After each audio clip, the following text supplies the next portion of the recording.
Hi, this is Malini. Today I'm going to show you a beautiful succulent arrangement that I just made. I use beautiful and colorful succulents that are all compatible in terms of care. Basically what I did was put a Echeveria in the center, which is a great plant to have as our center plant, and you just build around it with beautiful and colorful succulents. I'm going to give you some of the names here. This is a Crassula. This is known as a giant string of buns. And this is a green rose.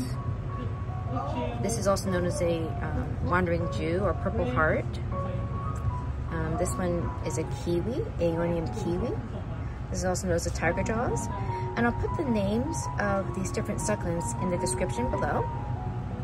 I use a beautiful handmade pot, and this is a white handmade pot. It's high fired with a drainage hole, and it's deep enough and wide enough to accommodate all these pretty succulents. And I gave it enough room so that it has plenty of space for it to grow.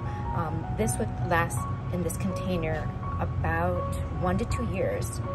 And then I would pull it out, trim it, or replant it and put it in a larger pot. These are only the ingredients that you really need. You need a good drainage mix. You need soil that drains well. And we make our mix here and exclusively for our plants.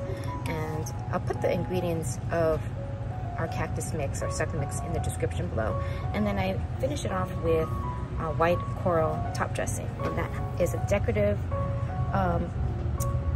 purpose as well as stabilizing the plants once it's planted. So rocks are optional, but I do recommend it because it has a nice finished look, and it also stabilizes the plant after you finish planting it. This is best outdoors in filter light, and we recommend watering once a week. This is okay inside. It's not ideal for indoors, but if you have a nice bright area indoors with lots of good air circulation, it can also be indoors as long as it gets lots of bright light and good air circulation, and you can water about once a month.